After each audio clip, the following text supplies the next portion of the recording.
A Tale of the Holy Cross of Jesus Christ by R.D. Cruz, Part 6 of 8.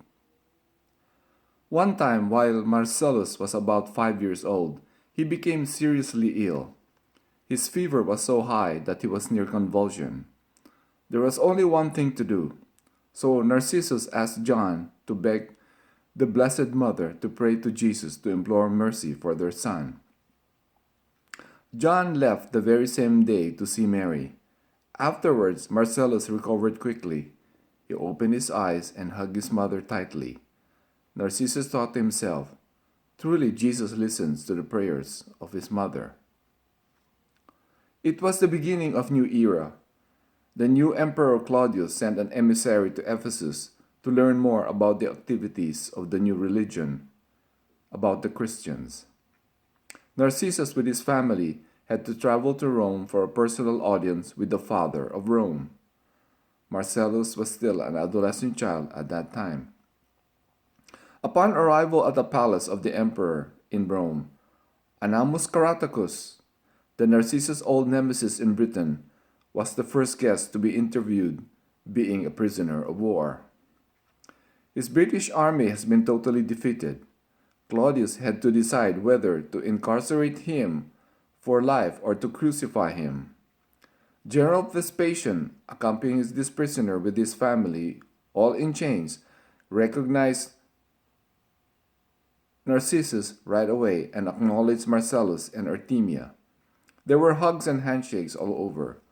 Caratacus began to speak before the imperial court through an interpreter.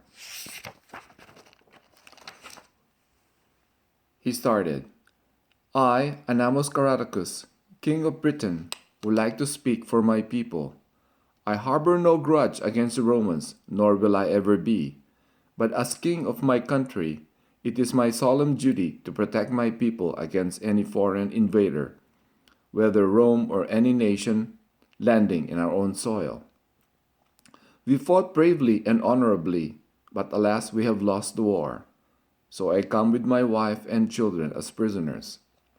However, again as king, if Rome had invited me here as a guest, then I would have come in peace bringing gifts, the fruits of our land.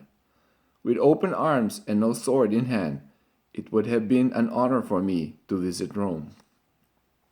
Meanwhile, Emperor Claudius was still listening intently. "But now my family and I would be judged either to be imprisoned or to be executed. Thus it is I who now beg the mercy of the court to spare us, at least for my family, from death. With your verdict of mercy, Your Excellency, centuries from now, when both of our nations are reduced to dust like the Egyptian and the Persian empires, we will never be forgotten as if etched in stone. Mercy is one trait that separates us from the animals." At this time, Caratacus and his family members humbly knelt before the emperor. Claudius scratched his head and cheeks, and then began to smile. And then he blurted out a hefty smile. The whole court laughed too with the emperor. Claudius stood up and clapped his hands. The entire palace was overwhelmed by the eloquence of the warrior king, and responded with the thunderous applause. Claudius declared, "I have forgiven you and your families. Moreover, you are now a citizen of Rome, thus having the right to live peacefully in any part of the empire." As soon as the entourage of Caratacus left, it was now Narcissus' turn to be cross-examined. The emperor was a learned scholar and much less a warrior, like his predecessors with Augustus and Tiberius. He knew about the verdict of Pilate regarding Jesus and the miracle of the Holy Veil with Emperor Tiberius. He was more concerned about the activities of these Christians. General Vespasian introduced Narcissus as the tribune in Britain who embattled Caratacus. Then Narcissus began to speak nervously. He reported that all the Christians only worshiped their one God and ignoring the Roman gods. They were very peaceful and fulfilled their duties by paying their taxes without hesitation. If only all the citizens in the Roman Empire were Christians, there would be no need to deploy the army to maintain peace and order. Narcissus stated. Narcissus also added, one time the Jewish officials asked Jesus if they should pay taxes to Rome. Jesus replied by asking them a question. Whose image appears in this coin? They all replied, Caesar. So Jesus concluded, render to Caesar the things that are Caesar's, and to God the things that are God's. In other words, he meant, go pay your taxes. Narcissus concluded, the Roman denarius represents only Caesar's image, but the Christians believe that each one of us is unique and made according to the image of their God. So their God dwells in each of us. Thus Christians believe we should love one another, even our enemies, because we all reflect the face of God. The emperor asked Narcissus where he learned these things. He simply replied, I attend their meetings, sir. The audience ended cordially, and Narcissus respectfully bid goodbye to his former commander, Vespasian. Vespasian said goodbye, saying, your young Marcellus should follow his father's career by being a defender of Rome. The family spent the rest of the week sightseeing the imperial city of Rome. But as the years passed, Artemia and Narcissus grew apart. Artemia spent most of her time in the temple of Artemis, resuming her duties as high priestess. The temple was all made of marble, similar to the Acropolis Parthenon in Athens, but it was more massive, being about 4 times larger, supported by 127 marble columns. Artemia performed the sacrifices to the goddess Artemis, whose image had multiple breasts for peace in the land and for a bountiful harvest. Narcissus, meanwhile, became more involved in business, importing wine, silk, spices, and olives from the east. Business was booming, so he decided to resign from the army and spend full time as a trader. All his silk goods, being a rare commodity coming directly from China, were exclusive only for the imperial family. His son Marcellus had no interest in business, but would love to join the army instead.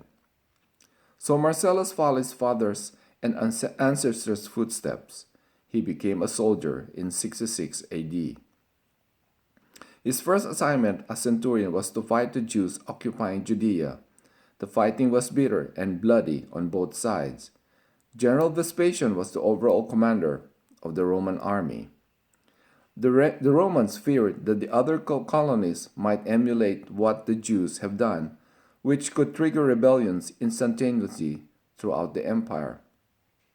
Marcellus wrote a letter to his father Narcissus in Ephesus.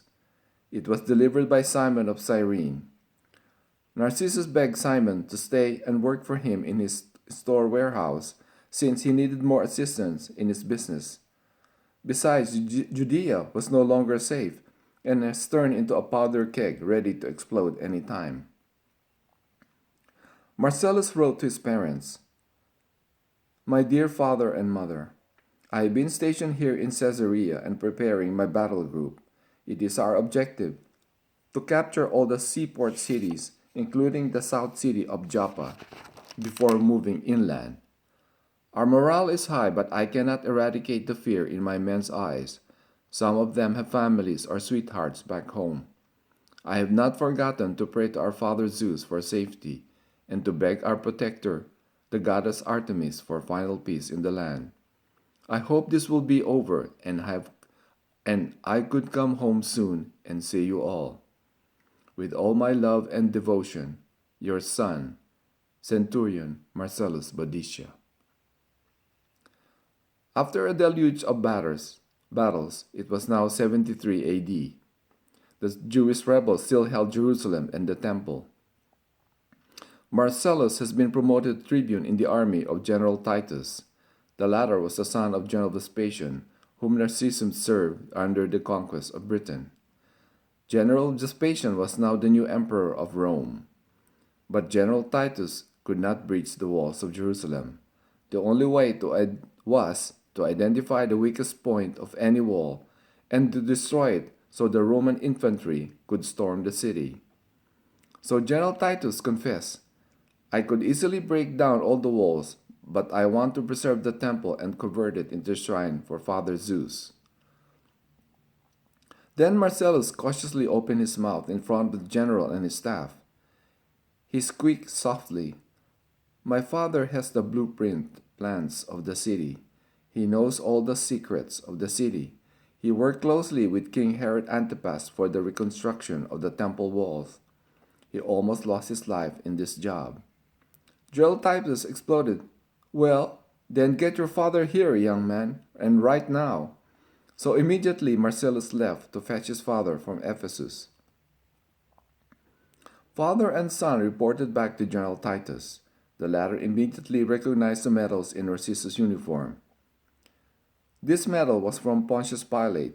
This medal was from your father, General Vespasian, for the Battle of Britain. And this neck chain of 30 pieces of silver was a gift from King Herod." Narcissus proudly boasted. The plans presented were very explicit. They showed every strong and weak points of the city walls.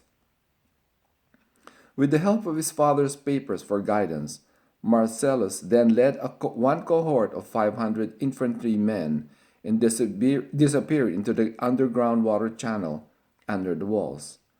Then General Titus gave the orders to use battering rams to topple one weak wall as identified by the plans. Giant catapults also hurled heavy stones, almost weighing a ton each. The ground shook every time a stone knocked the wall. It was like a house of cards. So when the wall collapsed, Marcellus punctured a hole from the ground below and emerged from behind enemy lines. So the invasion came from both sides. The Jews had no chance. The Romans stormed the gates and easily captured the city and the temple. There was massive carnage and destruction. No one was spared, and the lucky ones were sold off to slavery. The smell of death was everywhere, corpses piled on top of the other. Narcissus then had a vision. He saw the face of the lamenting Mother Mary. Before, she held her dying son in arms, but now she held the dead baby in her arms, the dead priest, the dead soldier, the dead mother. She was crying profusely with tears, drenching her face. Narcissus vomited since he could not stand the atrocities. "We are soldiers, not barbarians," he thought. Fire has also engulfed most parts of the temple because some of the light torches toppled over. It was an inferno of hell. Narcissus recognized one of those being crucified. This man was one of the leaders of the uprising. Barabbas! Barabbas! He was totally appalled to see Barabbas, still an old man who had joined the rebels. Barabbas must have instigated townsfolk to rebel against the Romans as he did before. So this rebel is finally being crucified. Pilate should have crucified you instead way back then, Narcissus thought. But Barabbas recognized Narcissus. The former spat on him. Narcissus had to step aside with retort. "Hades awaits you." He turned to the soldiers. "Do not break his legs. Let him suffer 4 days." As Narcissus walked away, he saw a lady in black crying in front of him, weeping for Barabbas.